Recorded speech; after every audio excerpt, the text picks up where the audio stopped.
Hello and welcome back to our coding adventures. Today we're going to talk about what we're going to be doing for the next 3 days. So 1 day for setup, and there's going to be 2 days that we are going to do a tournament that everybody will be involved in. And we're going to do the Castle Crasher, actually the dynamic Castle Crasher, which has, I believe, like 9 different setups of these different castles that you have to knock over. So let's talk about how this works. First of all, you've got to knock these things off without yourself going off the edge, because there's no edge. There's a red border. I'm just going to barely demonstrate. Let me just get to one that's easy enough to deal with. Like that one will be fine. So I'll just show you how it works.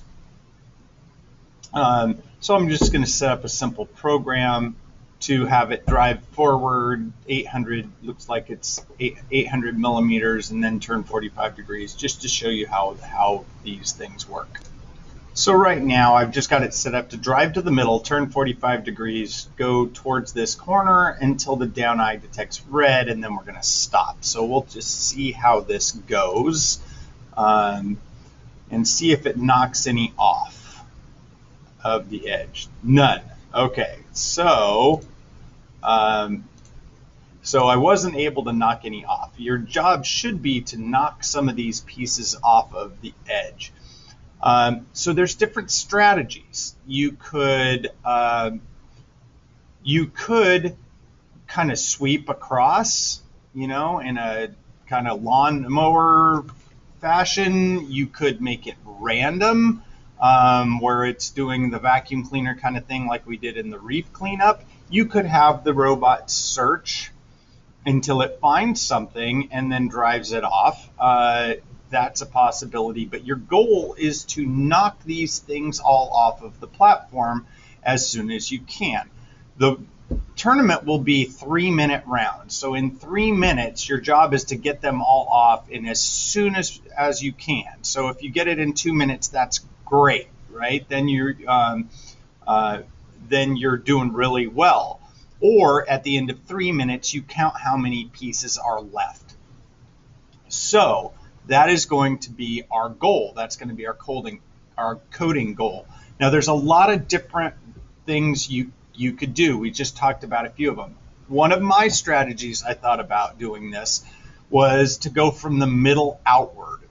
The problem is that if you're in the middle and you're searching for something and then you go to it until it goes off of the edge, you don't know what direction you are. You don't know the degrees back to the center. You have to calculate that with some trigonometry that most of you, if you're listening to this, haven't actually dealt with yet, because that's a Math 2 thing. So maybe you've gotten into a little bit, and Pythagorean theorem to learn the distance, which you probably have dealt with a little bit. So I'm going to ask you to model and copy my program. So the good news is that you just get to copy it. The bad news is that it's kind of complicated, so you have to pay attention here. And what I'd like you to do is to start off with setting yourself up with a program. And here's that program that I'd like you to set up. Hopefully you can see this. If not, I have included a picture of this in the assignment so that you can see what this looks like. So go ahead and set that up. Pause this video here, and we will continue in a moment.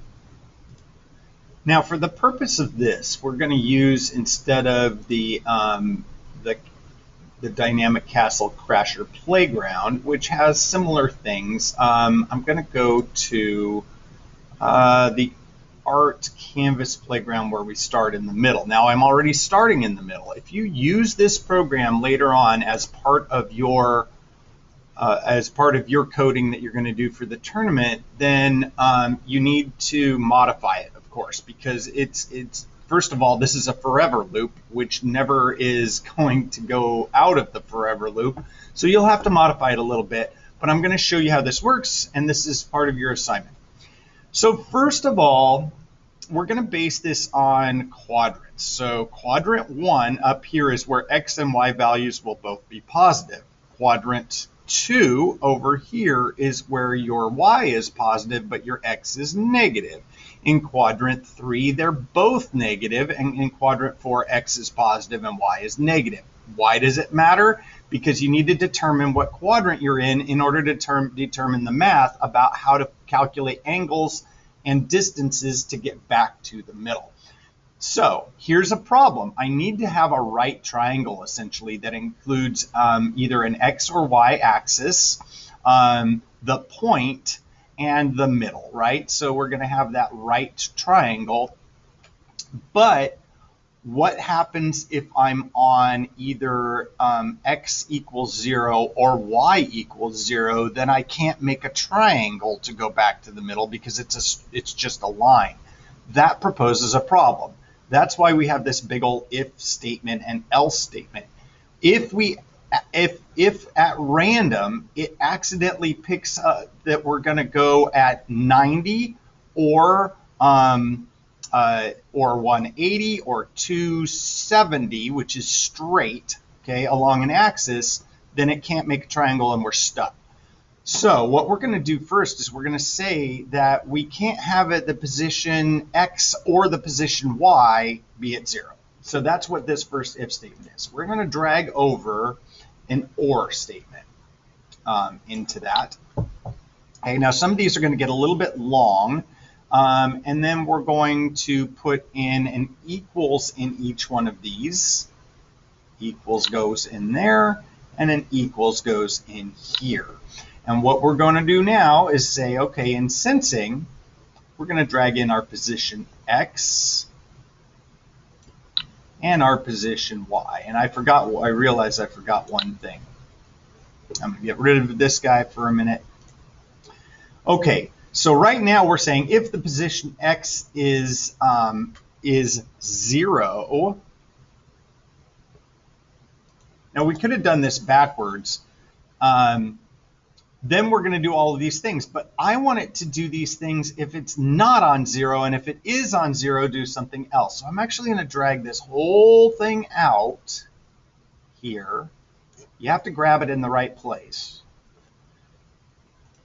Hopefully we're learning that by now. And I'm going to change this whole thing to a not. If it is not true that position x is 0 or position y is 0, then we're going to find these different right triangles that I'll talk about in just a moment. If it is true that it landed on 0, we need to move the robot a little bit so that it is no longer on 0. So that's where the else is. So now all we're going to do is we're going to drive forward. We don't have to go very far. Actually, we're going to turn first. So we're going to turn, and it doesn't matter how much you turn. If you turn 45 degrees and drive a little bit, you will no longer be on 0. So we're going to turn 45 degrees, and we're going to drive just like 5 millimeters, not very far at all, just to get off of that axis. Okay, so that's going to get us out of there. Now, what we're going to do is we're going to create, what do we do if we're in any one of those quadrants? And they are different. So what we're going to do first is we're going to set up some my blocks. And we're going to set up 4 of them. So we're going to make a block, okay? And we're going to call that block, we're going to call it Q1, as in quadrant 1 return. You can put spaces in a block. Self out here. Okay. And then we're going to do the same thing with make a Q2 return.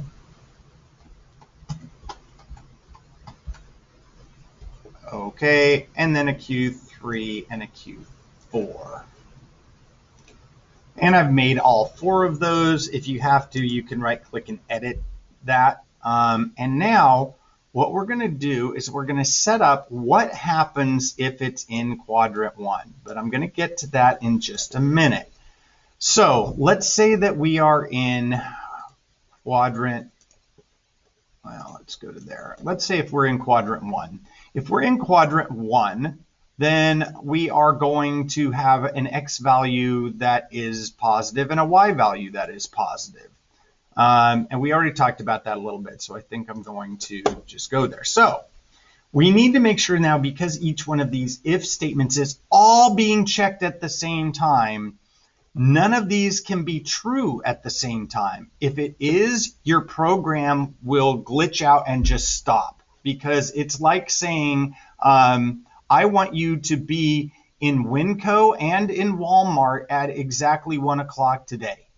You can't do that, right? Those two things cannot be true at the same time. So none of these things can be true at the same time. So we're going to put in our operators, and we're going to put in an and this time, because we want to say, okay, if my position x is positive and my position y is positive. Now, there's a couple different ways of doing that. I think I'm going to set this up first and then duplicate it. That's going to be easier, and then just change my values. So we need an and, we already got that. And what we're going to do is we're going to put in equals into each side.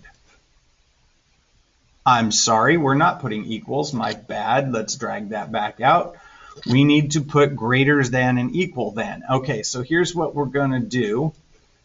And I am not really going to be able to set this up ahead of time. Well, yeah, we will. So I need a greater than and a greater than for the first one. Okay, and what we're going to do is we're going to set up so that my position x in millimeters and my position y in millimeters is both greater than 0.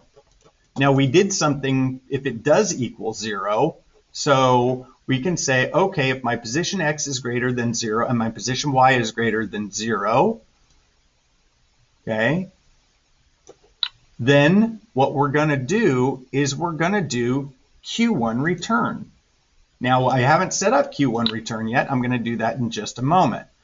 Now, if you're smart and you know what I'm doing and you figured this one out, you could pause this video or even go faster to set up the rest of yours, because this is going to be quadrant 1. Now we're going to do quadrant 2, so on and so forth. So watch the next one.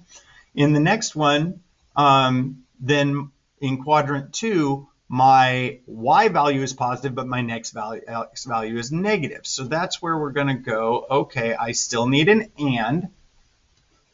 Okay, and inside of that and, I'm going to now have a greater than and a less than. So I'm going to have a greater than on one side and a less than on the other side. So now we're going to say if my position x in millimeters is, I'm switching sides here because if my position x is less than 0, but my position y is greater than, you got to make sure you're switching your x and y's, got to make sure you're switching to 0.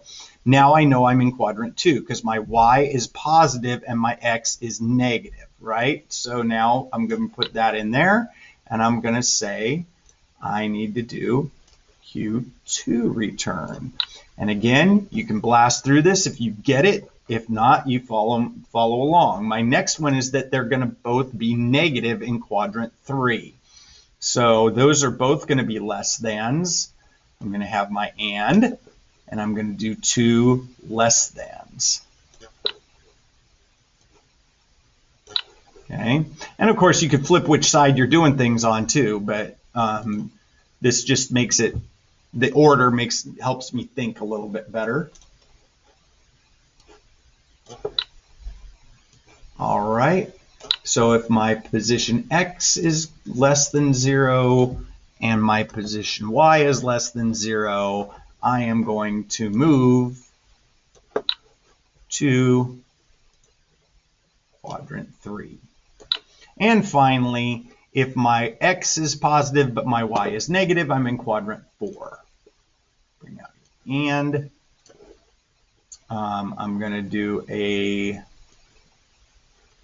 greater than and a less than. So in quadrant 4, my x is going to be positive, and my y is going to be negative. Okay. Do a little check. Let's put in the quarter 4 return. All right. So make sure that it's true that the first one is x is greater than 0, y is greater than 0. For Q2, x is less than 0, y is greater than 0. Quadrant 3, they're both less than 0. Quadrant 4, x is greater than 0, y is less than 0. Okay, that is our program. Okay, now that we've determined what quadrant we're in and where we are, we're ready to do the math to bring us back to the center point to 0, 0. Now, this is using trigonometry, as I talked about before, and we are using some calculations. Now, I'm not going to get into how these calculations work because you're going to learn about that in your Math 2 class if you haven't already. So you're going to just copy me and trust me on this one, okay? And pay attention. Now, please arrange if you haven't done so already so that you kind of have these Q1, Q2, Q3, Q4 in a line because we're going to copy some stuff. I'm going to do it outside of these, and then we're going to move them to them. So get myself a little bit of room here. And first thing that we're going to do is we need to set our heading. So I'm going to turn to a heading, and in the first one, it's going to be 180 degrees. In other words, I want to point down. And we're going to turn. We're going to turn so that we're facing 0, 0, and then we're going to drive forward for a certain distance. Now, this is going to get a little complicated, so you're going to have to watch here. So,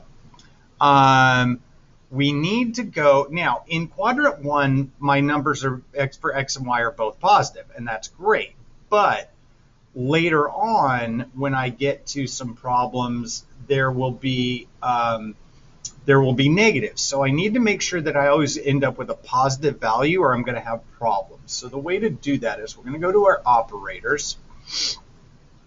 And this is for how far, for my driving forward, or actually for my turning.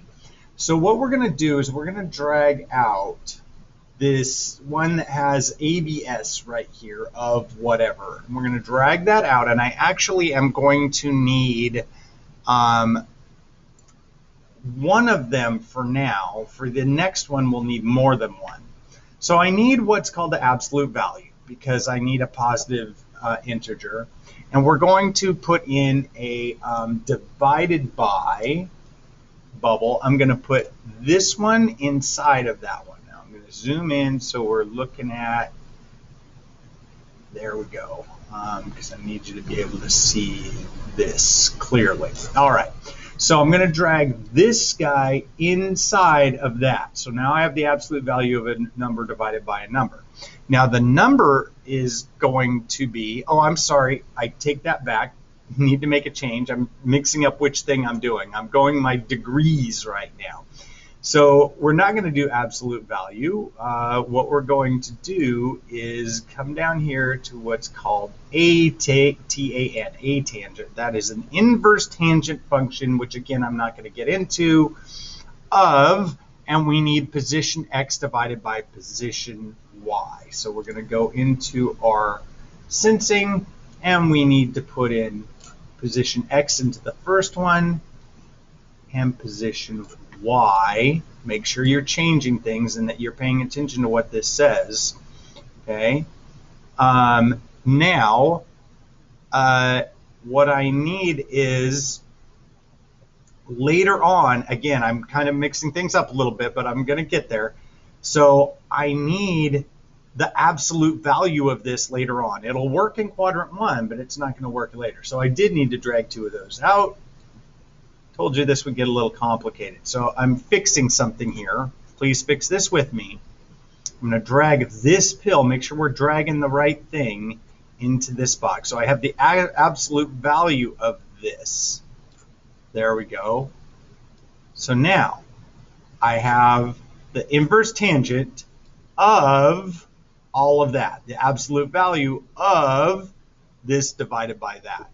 So I'm going to go through that one more time just to make sure that you kind of get what we're doing. Whoops, I didn't mean to drag that in there.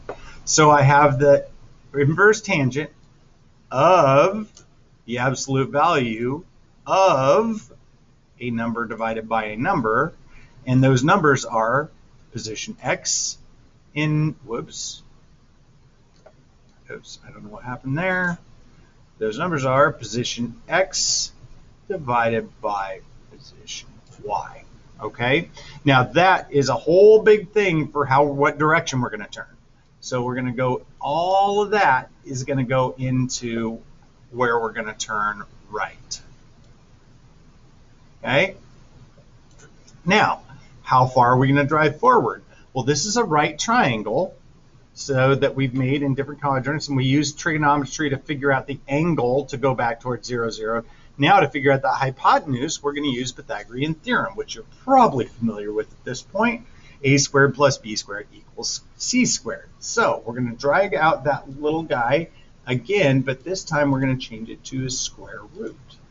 And we need a squared, the square root of a squared plus b squared. So we're going to put in a plus operator into there, but inside that plus we're going to need to multiply 2 numbers because there's no squaring in here or exponent that I know of. Well, there is an e. Let's I'm going to try that and see how that goes. So let's try this. I haven't tried this before. I may mess this up. We're going to go, I'm going to drag this. Actually, I'm not going to drag it yet. I'm going to keep it out here. E to the power of 2? I don't know how that exponent works. All right, I'm going to skip that. If one of you figures this out, great. I'm just going to do the way I know I did it before, which is I'm going to put a multiplier in here. So I'm going to put a multiplier on one side and a multiplier on the other side. Okay, so I've got the square root of, and then we're going to put position x times position x plus position y times position y. And again, make sure you're switching x's to y's or it's not going to work. Okay, so let's look at what we have. We have the square root of, inside of that is an addition, and inside of each addition is a multiplication, and inside the multiplication is position x times position x, and position y times position y. And that is what's going to go into here. All right. Now, that is our quadrant 1. Now, rather than redo all of this all over again every single time, let's just duplicate that, and we're going to change the couple things that we need to change. So we're going to duplicate, put that here, duplicate again, put it next to Q3, and duplicate it again and put it next to Q4, and then we'll change what we need to change. And here's what needs to change. The first 2 that are above positive y's, we're going to leave it 180 and 180. The second 2, we're going to turn our heading upward, so we're going to change those 2 to 0 degrees. All right. And again, you just have to trust me how this works. Now, the next thing we're going to change is it's going to go right for Q1, but left for Q2, right for Q3, and left for Q4. Now, once we've got that done, and if you followed along with me, you're good. And now we can connect these things. Zoom out just a little bit. Maybe move these up a little. So I'm going to put, now I'm going to go ahead and connect each one to its appropriate spot. I have to move things a little bit. Good. 2 more things to do, so don't go away. Actually, 3. So now that I've got this done, it should work if I did this correctly. So let's see what happens and see what we got. So, whoops, I don't know. Somehow it was going from the last time. All right, let's see what we got. We should have it going randomly in a direction, and it returns. Let's see, it's going to the same quadrant both times. Now it's going to quadrant 1. Let's make sure that it goes to every quadrant. Uh-oh, that was a little weird when it went to quadrant 2. It must have just gone a really short distance. So right now I have this thing programmed so it'll only go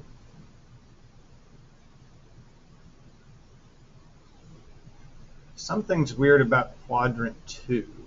Oh no, it's not. It just happened to be going a short distance.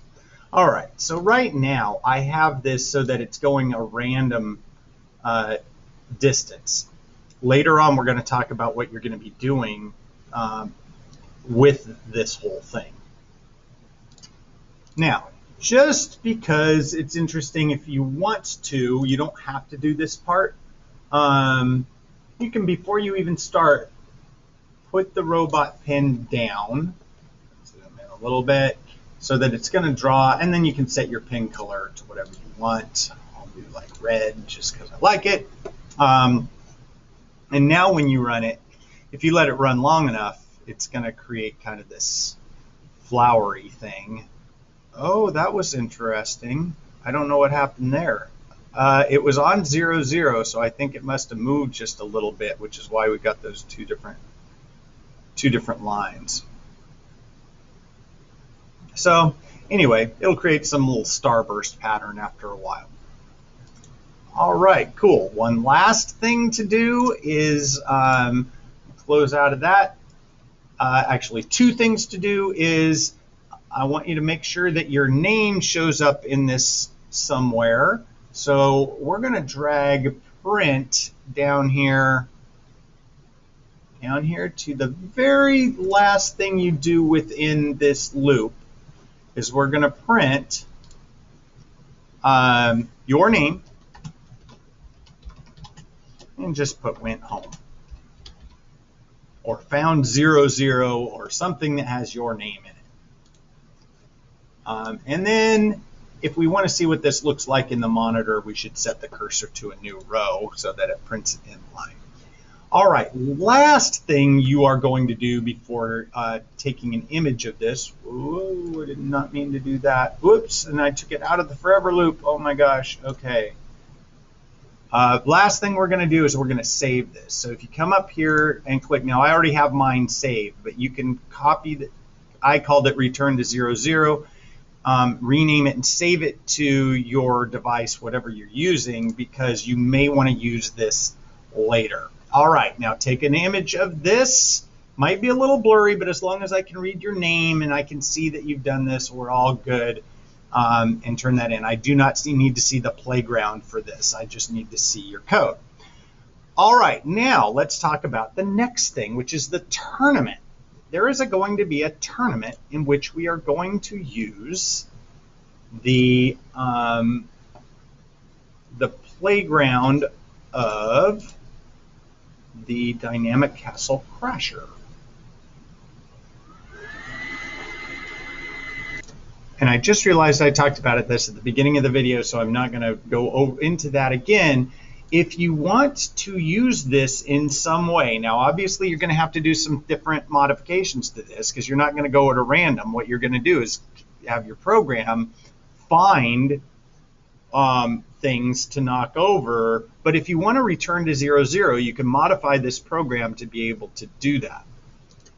And that may be one of your strategies. So there's lots of ways of doing this. Again, I'm not sure how much I talked about it, 'cause this is my second day of working on this video. So you could sweep a quadrant, you could go back and forth, you can just always come back to the middle and go out from there. You can look for which object is closer, like we did in previous things. So your job is to try and get as many of these things off of the platform in as little time as possible. And that is